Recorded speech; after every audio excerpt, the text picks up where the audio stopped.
everyone. Hello. My name is Anchal Arora and I welcome you all to my YouTube channel, The Chem Squad. और आज की video में हम लोग discuss करने वाले हैं जेई 2024 अप्रैल वाला सेशन का पेपर।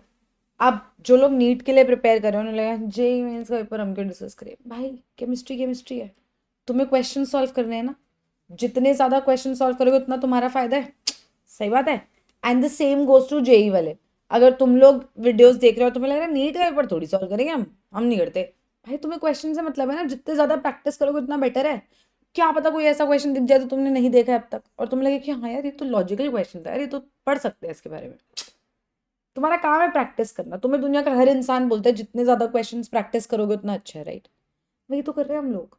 तुम्हें एक ही जगह पे जेई के भी क्वेश्चंस मिलेंगे, नीट के भी क्वेश्चंस मिलेंगे, तो तुम्हारा प्रैक्टिस पूल बढ़ जाएगा ना। तुम्हें प्रैक्टिस करने के लिए ज्यादा क्वेश्चंस मिल जाएंगे। वही तो चाहिए। अगर तुम्हें किसी क्वेश्चन को देख के लगे कि ये बहुत ईजी है तो गुड फॉर यू। और अगर किसी को देख के लग जाए कि हाँ यार इस पे तो सोच सकते हैं, देन अमेजिंग फॉर यू। तुम लोग उस क्वेश्चन को देख के कुछ नया सीखोगे। तो जितने क्वेश्चंस प्रैक्टिस करने को मिल रहे करो यार। ये क्या होता है नीट जेई? तुम्हें पता है तुम किस पेपर के लिए प्रिपेयर कर रहे हो। You know the test prep you are preparing for, right? उस पर फोकस कर रहे हो। क्वेश्चन प्रैक्टिस की बात है ना। किताबें खरीदते रहते हो, चीजें बाय करते रहते हो ऑनलाइन, क्यों? करो ना, क्वेश्चंस करो। क्वेश्चंस का मतलब था ना तुम्हारा प्रैक्टिस। ठीक है, शुरू करें, लेट्स गो। पहला सवाल है, what is the correct product in below given. Below का है भाई, साथ में है। ऐसे कैसा टाइप किया भाई मैंने? ऐसे मैंने टाइप नहीं है ना, कॉपी पेस्ट किया। यहाँ पे करेक्ट प्रोडक्ट क्या होगा भाई? ZnHgHCl है और ईट है। ये कौन सा रिडक्शन होता था? क्लेमेंसेंस। वाह, ये तो नीट वालों के लिए भी है, जेई वालों के लिए भी है। वही तो मैं बोल रही हूँ भाई, केमिस्ट्री तो केमिस्ट्री है ना। वही 11वीं 12वीं की किताबें हैं, पढ़ना ही तो है। कर लो क्वेश्चन सॉल्व। क्लेमेंसेंस रिडक्शन में क्या करते हैं हम लोग? हाइड्रोकार्बन में रिड्यूस होता है, मतलब ये जो CHO है इसका भी CH3 बन जाएगा, एक ही कार्बन का एल्केन। और ये C double bond O CH3 है, दो कार्बन है, तो इसका CH2 हो जाएगा। ये डबल बॉन्ड O जो है ये HH में रिड्यूस हो जाएगा और ये CH3 है, तो इसका आंसर है 1, CH2 CH3। ठीक है, next question. K2MnO4, listen, KMnO4 नहीं, K2MnO4, जहां पे मैंगनीज की ऑक्सीडेशन स्टेट होती है +6, है ना। X लेके देखो ना, 2 into +1 plus x plus 4 into -2 is equal to 0 है। तो x की वैल्यू कितनी आ जाएगी? 8 - 2 +6। और KMnO4 में होता है +7, MnO2 में मैंगनीज होता है +4। ये कौन सा रिएक्शन है यार? डिसप्रपोर्शनेट रिएक्शन है, राइट? +6 ऑक्सीडेशन स्टेट वाला ऑक्सीडाइज भी हो रहा है और वो रिड्यूस भी हो रहा है, तो एक डिसप्रपोर्शनेशन रिएक्शन है। परफेक्ट, हमें इतना पता है। Find the sum of spin only magnetic moment of the central metal ion in both the products. ये जो प्रोडक्ट्स हैं इसमें हमें स्पिन ओनली मैग्नेटिक मोमेंट निकालना है। स्पिन ओनली मैग्नेटिक मोमेंट का सम निकालना है। ये जो इंटीजर वाला क्वेश्चन आता है तो क्या होगा? निकालो। ABCD में नहीं आ सकता क्या ऑप्शन में? क्वेश्चन तो क्वेश्चन है भाई, सीख लो। सुनो, स्पिन ओनली मैग्नेटिक मोमेंट मुझे निकालना है। ठीक है, स्टेप 1 हमेशा क्या रहता है? Oxidation state of the central metal हम फाइंड करते हैं। यहाँ पे है +7, यहाँ पे है +4। मैंगनीज +7 में क्या कॉन्फ़िगरेशन दिखाता है यार? अगर मेरे पास D के अनपेयर्ड इलेक्ट्रॉन्स आ गए तो मैं स्पिन ओनली मैग्नेटिक मोमेंट निकाल लूंगी। मैंने तुम्हें ट्रिक बताई है, याद है वो 1 2 3 4 5 6 खा जाओ, 7 8 9 9 9, है ना। तो अब मैं ये बोल रही हूँ कि ठीक है, +7 में कितने D इलेक्ट्रॉन्स है वो तो पता ही होना चाहिए। कितने हैं यार? मैंगनीज क्या होता है? Argon 3D5 4s2। तो +7 का मतलब है 7 इलेक्ट्रॉन्स चले जाएंगे। 2 यहां से उड़ेंगे, पहले पहले तो S से जाएंगे आउटर मोस्ट वाले से। 2 ये उड़े, 5 ये उड़े, 7 उड़ गए, तो आर्गन बच गया बस, कोई अनपेयर्ड इलेक्ट्रॉन ही नहीं है। तो यहाँ पे 0 अनपेयर्ड इलेक्ट्रॉन है। और बेटा जी अगर 0 अनपेयर्ड इलेक्ट्रॉन है तो मैग्नेटिक मोमेंट भी तो 0 ही होएगा। MnO2 में +4 है, 2 यहां से उड़ाओ मैम, फिर 2 यहां से उड़ा दो, तो 3D में बच जाएंगे 3 मैम आपके पास, है ना। 2 S से जाएंगे, 2 3D से जाएंगे, तो 3 बज गए, 1 2 3, 3 छोड़ दिए मैंने। 3 अनपेयर्ड इलेक्ट्रॉन्स का मतलब क्या मैग्नेटिक मोमेंट है, n into n plus two वाला अगर तुम लगाओगे तो तुम बोलोगे 3 इंटू 5, मैम √15, मैम √15। कोई नहीं यार, तुम्हें मैंने क्या ट्रिक सिखाई है, 1 unpaired electron, 2 unpaired electron, 3 unpaired electron, 4 unpaired electron या 5 अनपेयर्ड इलेक्ट्रॉन, कितने ही आ सकते हैं, 1 2 3 4 5, 6 खा जाओ, 7 8 9 9 9। मतलब अगर 1 अनपेयर्ड इलेक्ट्रॉन है तो मैग्नेटिक मोमेंट आएगा 1.7 बोहर मैग्नेटॉन, 2 अनपेयर्ड इलेक्ट्रॉन्स है तो 2.8, 3 अनपेयर्ड इलेक्ट्रॉन्स है तो 3.9, 4 है तो 4.9, 5 है तो 5.9, तो 3.9 आ गया इसका। अब मुझे इनका सम देना है which is equal to 3.9, but इसमें लिखा है नियरेस्ट इंटीजर बताना है आपको, तो आंसर आ जाएगा 4। Got it, good question, I like the question. Next, इतना shoot, total number of elements which do, ओ ये बहुत अच्छा क्वेश्चन है, वेरी वेरी प्यारा क्वेश्चन, ध्यान से पढ़ेंगे इसको। Total number of elements which do not use all the valence electrons in bonding as per their group number among them, उनके ग्रुप नंबर के अकॉर्डिंग वो अपने सारे वैलेंस इलेक्ट्रॉन्स बॉन्डिंग में यूज नहीं करते हैं। ठीक है, हमने ये सोचा है कि अगर मेरे को अपना इलेक्ट्रॉन बॉन्डिंग में यूज कराना है तो मुझे वो एक इलेक्ट्रॉन देना पड़ेगा, तभी तो इसका ऑर्बिटल ओवरलैप इसका ऑर्बिटल ओवरलैप से कोवेलेंट बॉन्ड बनेगा, एक इलेक्ट्रॉन मैं दूं, एक इलेक्ट्रॉन वो दूं। आयनिक में ऐसा होगा कि अगर मैं एल्यूमिनियम हूं तो मैं अपने तीनों इलेक्ट्रॉन्स किसी को दे दूं, Al3+ बना लूं, है ना। तो अब यहाँ पे देखो, यहाँ पे हम लोग वैलेंस इलेक्ट्रॉन्स की बात कर रहे हैं जो बॉन्डिंग में यूज होंगे, कोवेलेंट बॉन्डिंग भी देखते हैं।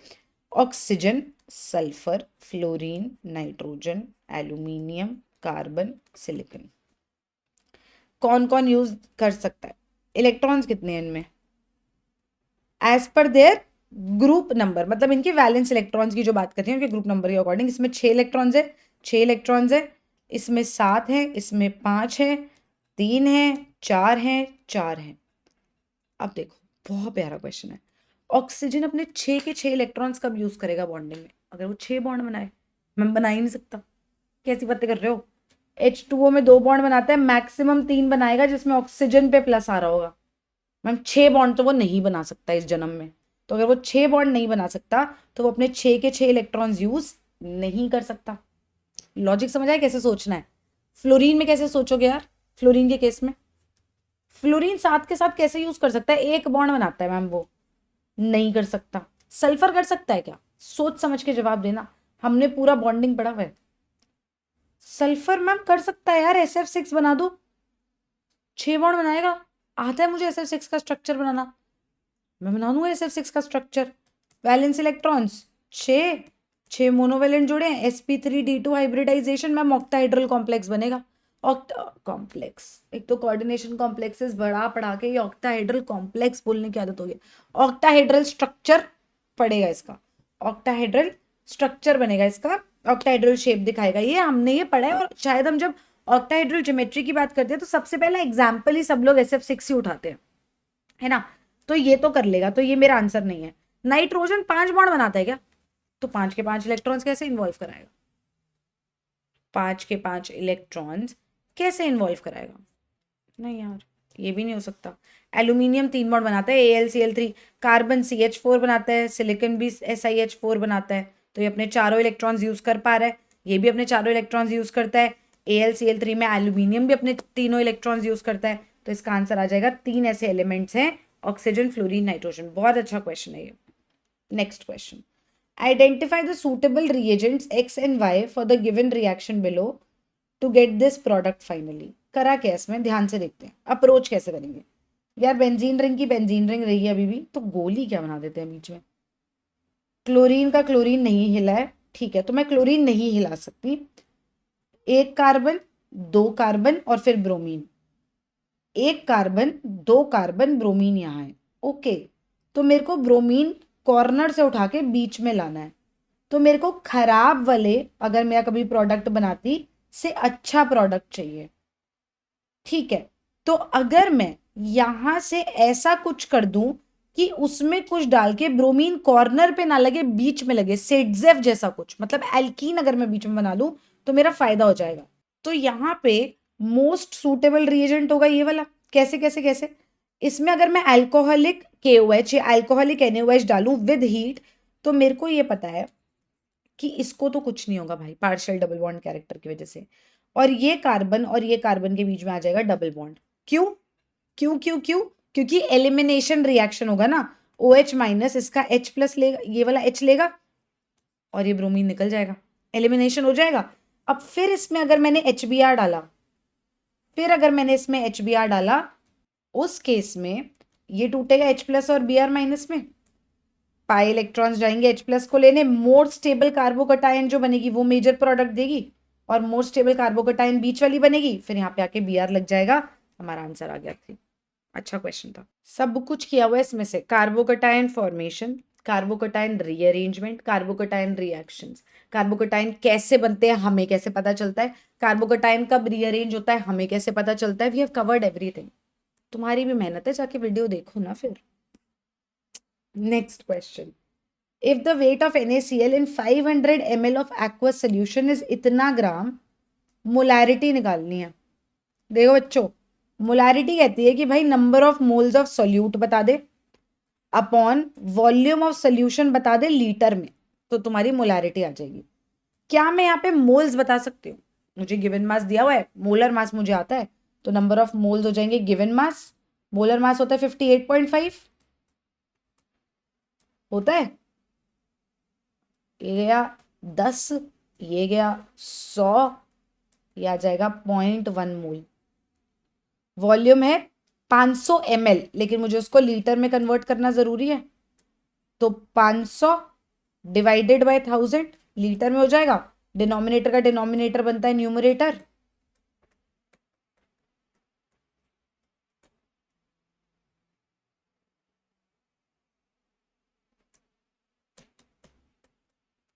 .2 molar. Next question, 2 molar 2 ml solution of KMNO4 is neutralized with 20 ml H2C2O4। KMNO4 दिया है बेटा,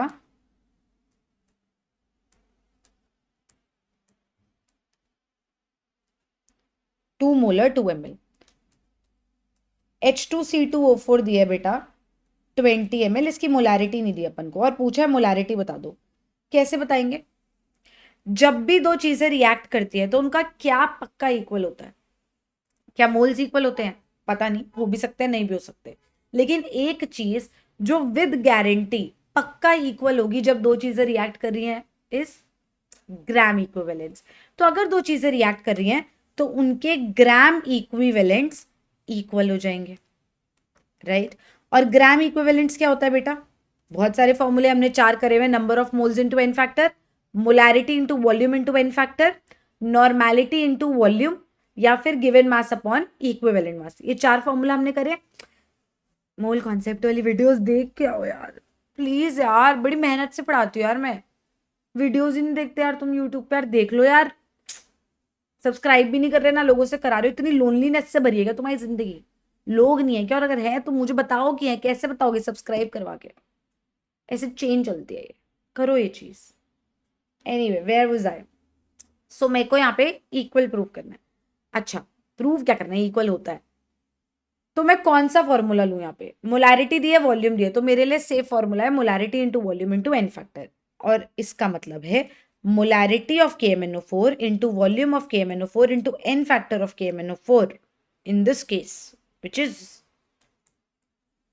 redox reaction, is equal to molarity of H2C2O4 into volume of H2C2O4 into n factor of H2C2O4। Ma'am लेकिन हम n factor कैसे निकालेंगे? Redox पे भी video है, इतना पढ़ा रही हूँ मैं यूट्यूब पे, देख लो जाके। क्या होगा n फैक्टर इसका? KMNO4 एसिडिक मीडियम है, MnO4 माइनस खुद रिड्यूस होगा Mn2 प्लस में। n फैक्टर क्या होता है? Change in oxidation state into atomicity. +7 से बेटा +2 जा रहा है, चेंज है 5 का, एटॉमिसिटी है 1। इसका n फैक्टर तो मुझे पता है 5 है। ऑक्सैलिक एसिड, ऑक्सैलिक एसिड मतलब oxalate ion C2O4 2 minus ion. C2O4 2 minus ion जब ऑक्सीडाइज होगा, क्योंकि KMNO4 एक ऑक्सीडाइजिंग एजेंट है, तो ये CO2 बनाता है।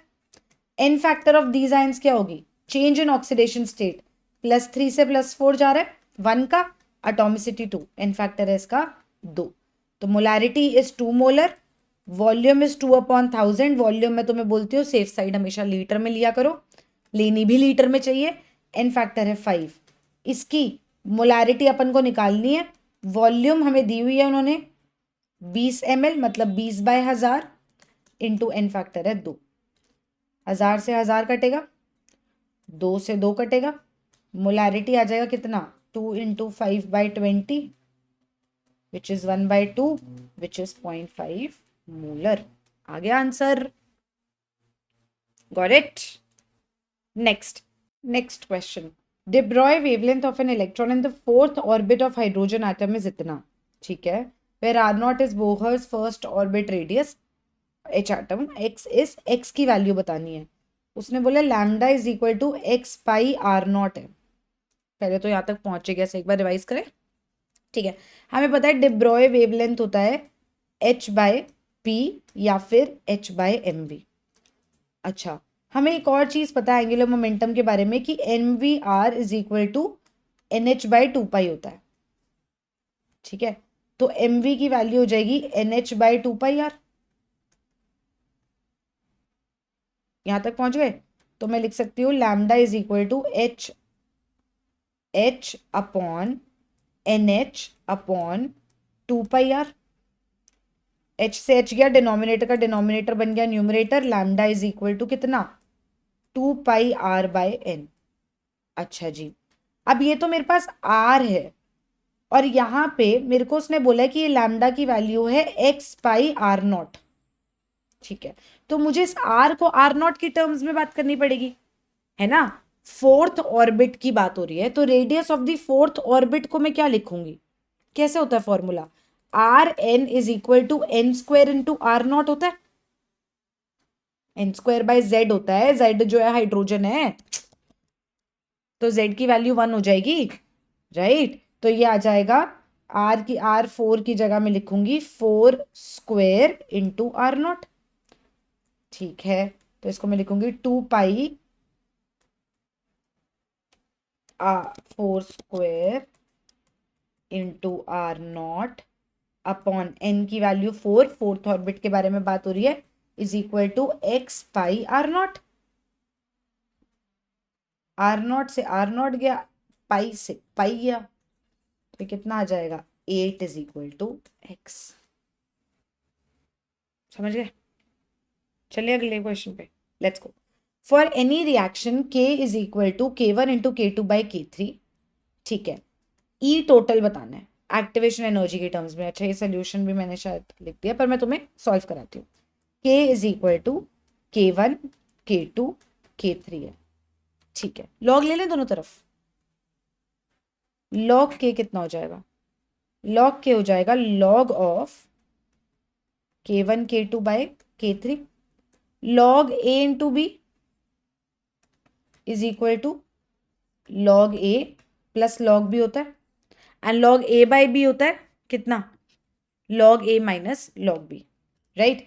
तो ये a इंटू b/c है, तो log a plus log b minus log c हो जाएगा, मतलब log k1 plus log k2 minus log k3 is equal to log k। यहां तक सही पहुंचे हम। अच्छा, k का फॉर्मूला याद है क्या, k is equal to a e⁻ minus EA/RT। यहीं से शुरू कर लेते हैं, मतलब ln k is equal to ln a minus EA/RT, मतलब log k is equal to log a minus EA upon 2.303 RT।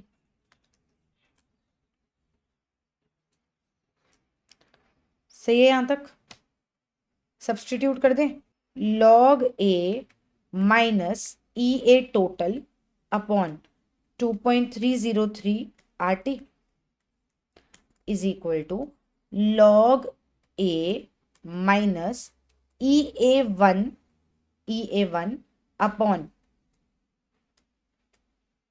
2.303 RT plus log a minus EA2 upon 2.303 RT, हट रही हूँ मैं आगे से, माइनस ऑफ माइनस ऑफ, पहले मेरे को लिखने दो, मैं हट रही हूँ फिर स्क्रीन से, log a minus EA3 upon 2.303 RT। रुको रुको रुको, गायब करती खुद को। पढ़ लिया ये? ठीक है, तो log a minus EA by this, इसके ये देखो, ये वाली वैल्यू जो है ये log k की है, log k1 की वैल्यू ये रही, log k2 की वैल्यू ये रही, और log k3 की वैल्यू ये रही। अब इसको फर्दर सॉल्व करें? ठीक है जी, आ जाते हैं वापस स्क्रीन पे। हाँ जी, इसको करते हैं थोड़ा फर्दर सॉल्व। अब देखो, ये है, पूरा लिख लेती हूँ पहले, ये टोटल,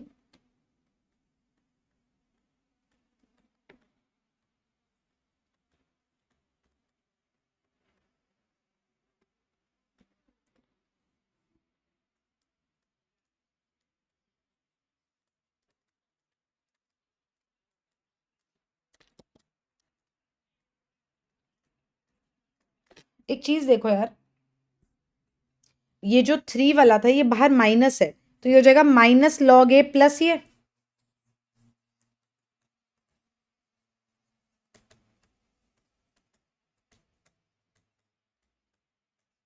ओके। अब समझो एक बात, ये log a से ये log a काट दूं, इधर लेके जाऊंगी तो माइनस ही होगा ना, और ये log a minus log a ये भी कट गया। ठीक है जी, तो बचा क्या, माइनस EA टोटल, ये 2.303 RT कॉमन ले रही हूँ राइट हैंड साइड पे, minus EA1 minus EA2 plus EA3,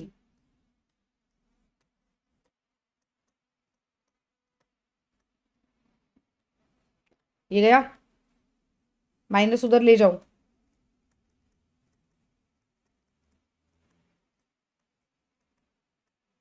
सही है ये, इज इक्वल टू, क्या था क्वेश्चन में, EA1 है 400, 300 और 200, 400 प्लस 300 माइनस 200, तो आंसर आ जाएगा 500। अब ये तो भैया तुम्हें सॉल्व कराया मैंने पूरा, क्योंकि मुझे तुम्हें एक बार डिराइव तो कराना ही था कि ये कैसे आया, पर अब मैं तुम्हें बताती हूँ शॉर्टकट, ये करना है पेपर में जल्दी तो कैसे होगा। देखो, अगर कभी तुम्हें ऐसे बात करे वो, और तुम्हें K1 K2 K3 ऐसे दिया हो, मतलब जो दो ऊपर है उनके EAs ऐड होंगे हमेशा, वो सॉल्व कर करके वैसे ही आएगा, और जो नीचे है ना उसका माइनस ही होगा,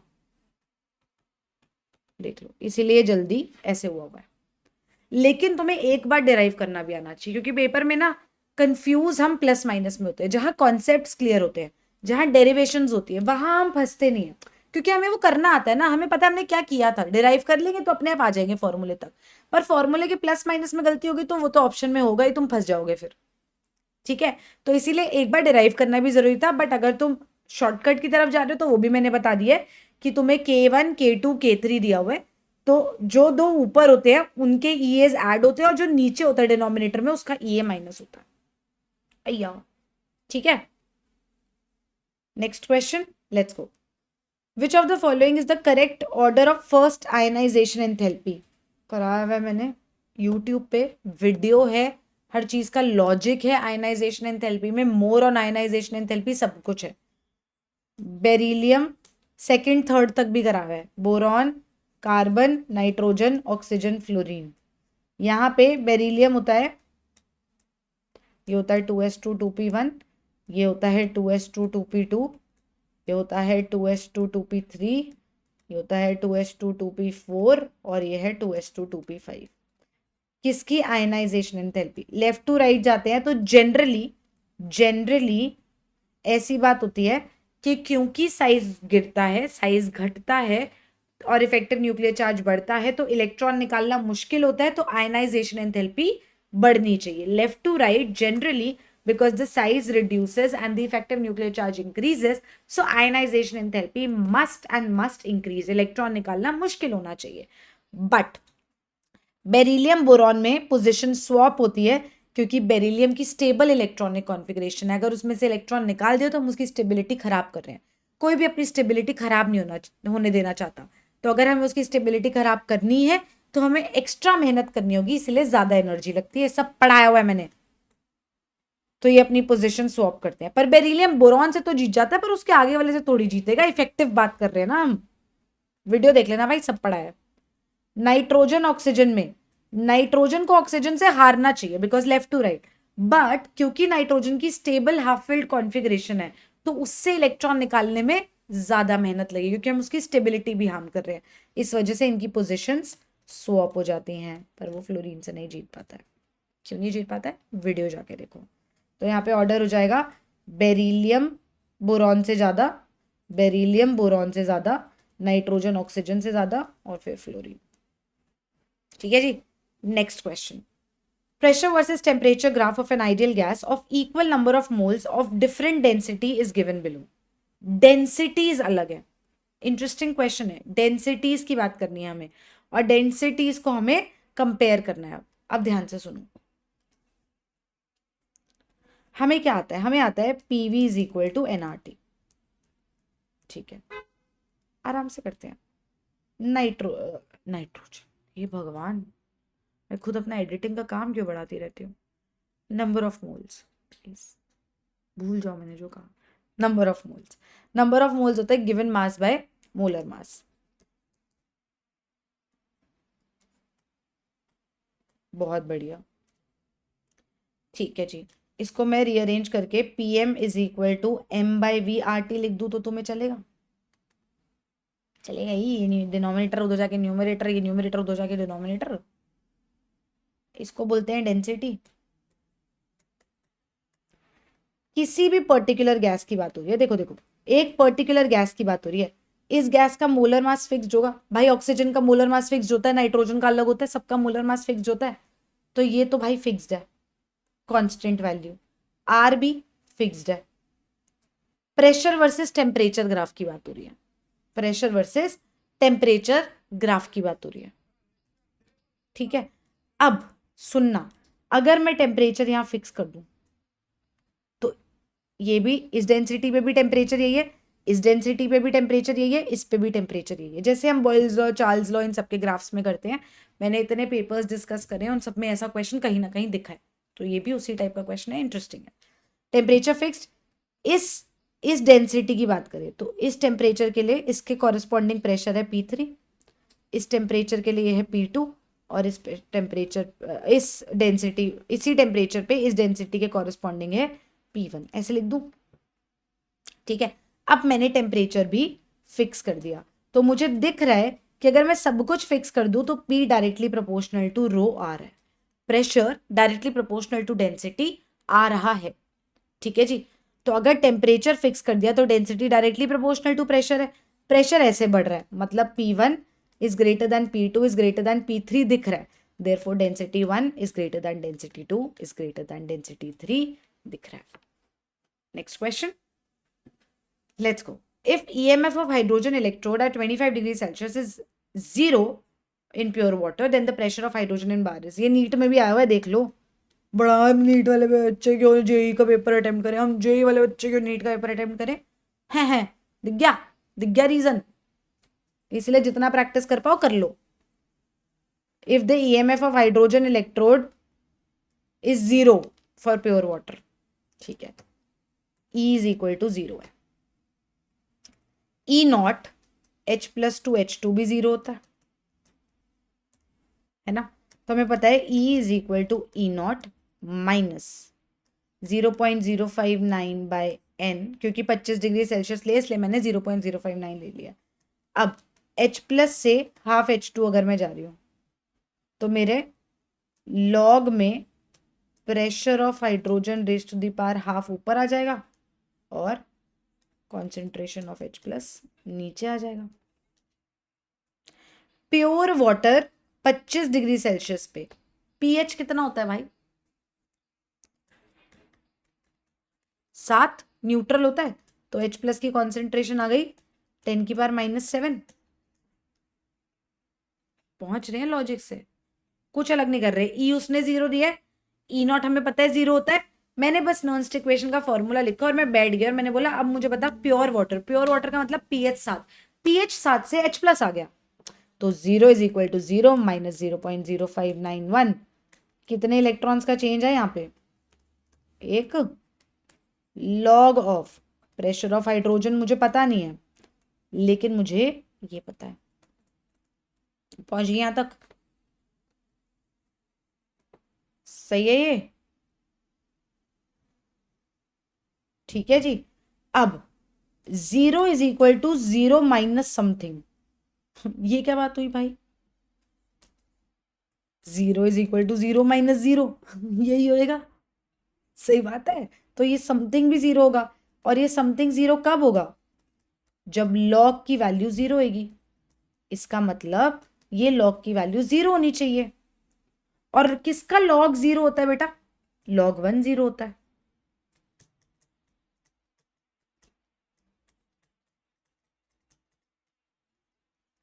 इसका मतलब क्या है? इसका मतलब H2 की power half upon 10 to the power minus 7 is equal to 1 हो गया। दोनों तरफ से लॉग उड़ा दिया।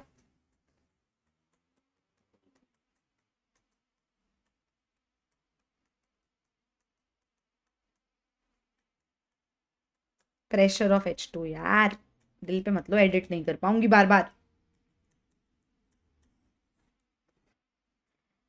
10 टू द पावर माइनस 14, कहाँ गया क्वेश्चन? ये रहा।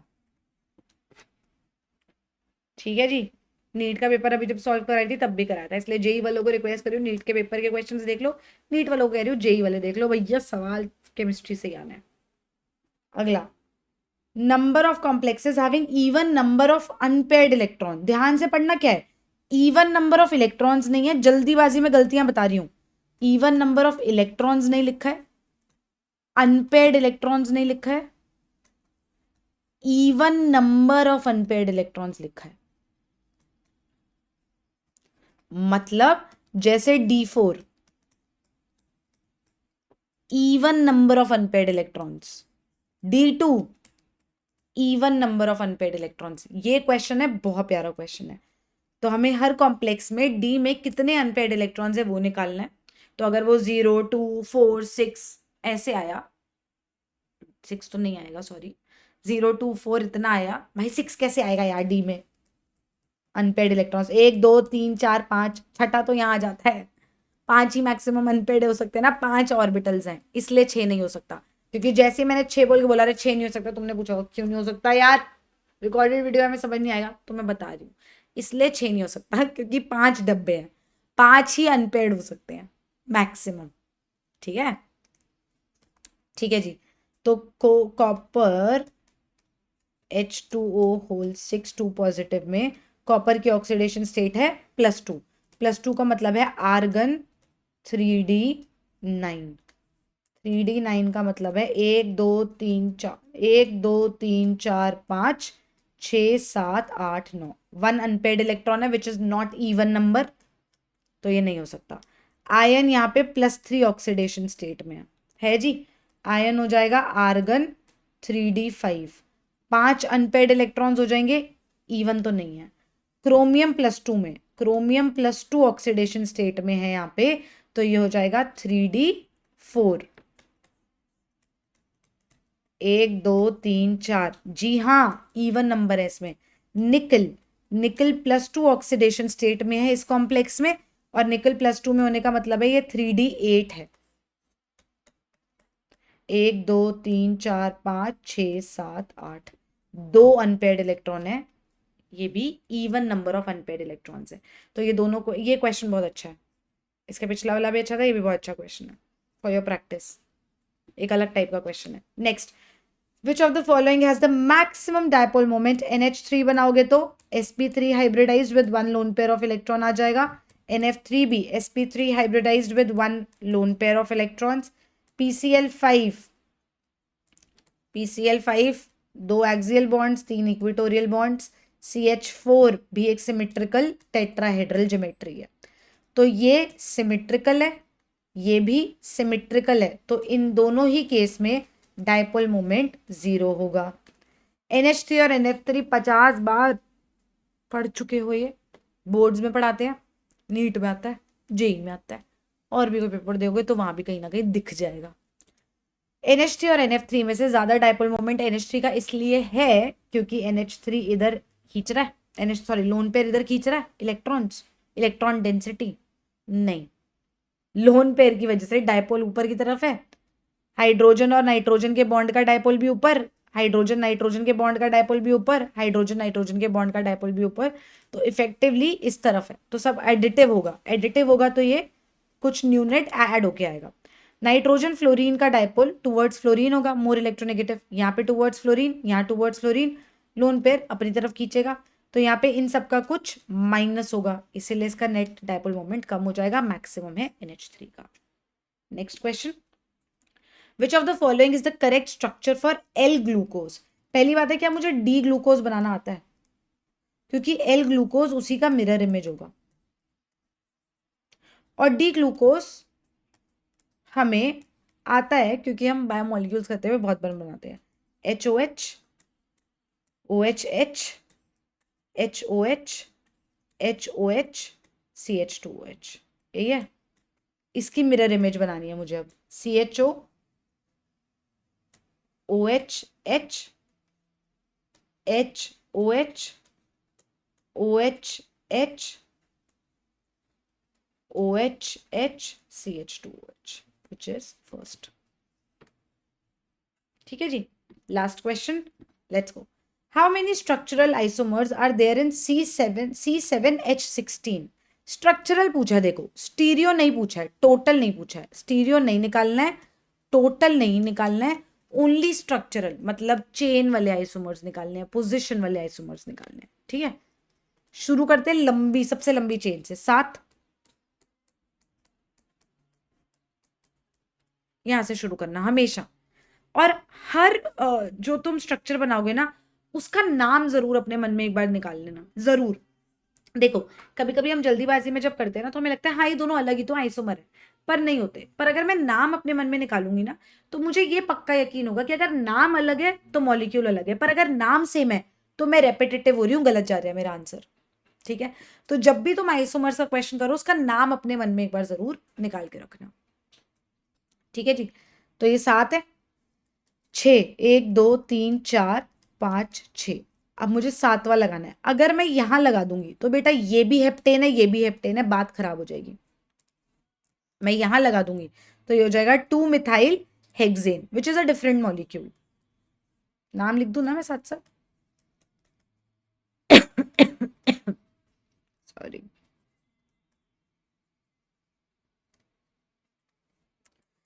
फिर 6 का और देखो और बन सकता है, 1 2 3 4 5 6। अगर मैम आप यहां लगा दो तो ठीक है यार लगा दे, इसका नाम हो जाएगा 3 मिथाइल हेक्सेन, अलग मॉलिक्यूल है, सही जा रहे हैं।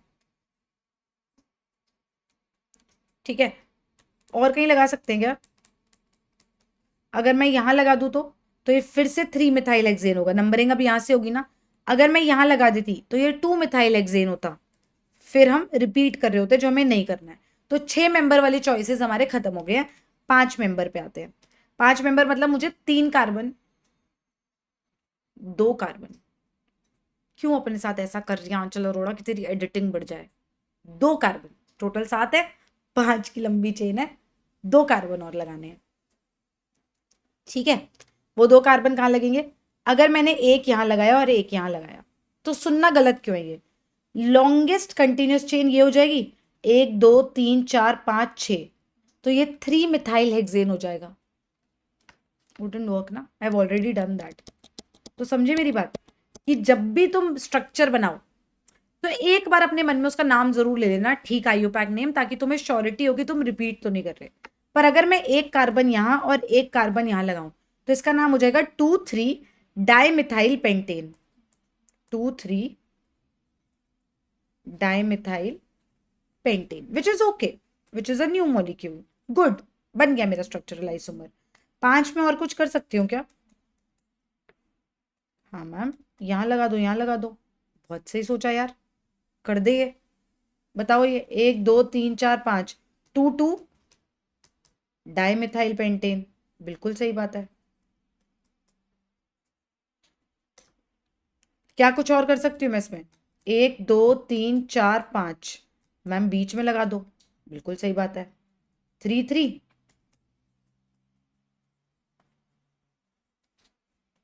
Dimethyl pentane. अभी हम 5 वाले पे चल रहे हैं और बहुत धीरे चल रहे हैं ताकि कुछ गड़बड़ ना करो तो, है ना। उसके बाद क्या बनाएंगे, 5 पे ही देखते हैं, कोशिश करते हैं। 2 और लगा रहे हैं, 1 2 3 4 5। अभी तक मैंने ये बना लिया है विच हैज वर्कड, फिर मैंने ये बनाया विच हैज वर्कड, अलग था, एंड ये बनाया विच हैज वर्कड क्योंकि अलग था। अब क्या मैं और कुछ कर सकती हूँ? अगर मैम आप यहाँ लगा दो तो वो फिर से 2 3 डाइमिथाइल पेंटेन हो जाएगा, वुडंट वर्क फॉर यू। अगर तुम यहाँ लगा दोगे तो 2 2 हो जाएगा, वुडंट वर्क फॉर यू। लेकिन बेटा अगर तुम ऐसे बनाओ तो लॉन्गेस्ट कंटिन्यूअस चेन अभी भी है, तो इसका नाम हो जाएगा क्या, 3 इथाइल पेंटेन। नाम अलग, मॉलिक्यूल अलग, बन गया आइसोमर। 4, अगला 4 मेन चेन, 3 और ऐड करने हैं। अगर तुमने ऐसे कर दिया तो तुमने गड़बड़ कर दी, क्योंकि ये फिर पेंटेन हो जाएगी, तो ये हो जाएगा 2 3 डाइमिथाइल पेंटेन। तो कॉर्नर पे तो मत करना, तो एक इधर एक इधर, तीसरा भी इधर कर दो, तो इसका नाम हो जाएगा क्या, 2 2 3 ट्राई मिथाइल ब्यूटेन। ये सही जा रहा है। कितने हो गए, 1 2 1 2 3 4 5 6 7 8, 8 हो गए। 1 2 3 4 5 6 7 8। अब एक रह गया, वो एक बना देते हैं। वो एक कैसे बनेगा, 5 वाले में ऊपर बनाती हूँ।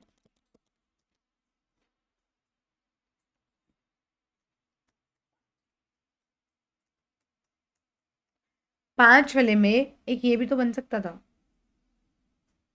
जो हो जाता 2 4 डाइमिथाइल पेंटेन। अरे अकेले बैठ के बनाओ तो जल्दी बनते हैं, ऐसे सिखाते सिखाते बनाओ तो मैं कोई पढ़ के थोड़ी बोल रही हूँ कहीं से। और ये बन गए अपने 9। ठीक है जी, तो ये हो गया जी। दूसरी शिफ्ट वाला भी कर लेंगे। ऐसे ही जितने पेपर्स मुझे मिलते रहेंगे मैं शेयर करती रहूंगी। नीट वालों के लिए भी है, जेई वालों के लिए भी है। ऐसा कुछ नहीं है कि जेई वाले नीट वाले मत देना, नीट वाले जेई वाले मत देना, नहीं। प्रैक्टिस कर रहे हो कर लो, 1.5x पे चला के करना, समझ भी आता रहेगा, करते भी रहोगे। खुद का भी एनालिसिस पड़ेगा कि कैसे मुझे क्वेश्चंस अटेम्प्ट करने आते हैं, क्या मैं लॉजिकली अप्रोच करने में बेटर हूँ या मेरे रट्टे चल रहे हैं, तो मुझे कैसे अपने आप को चेंज करना है। ठीक है, ओके, ठीक है जी। तो प्लीज लाइक कर देना वीडियो को, प्लीज सब्सक्राइब कर लो चैनल पर, अगर कर लिया तो प्लीज और उसे करा दो भाई, कर लो कुछ। Thanks, I will see you in the next video, bye.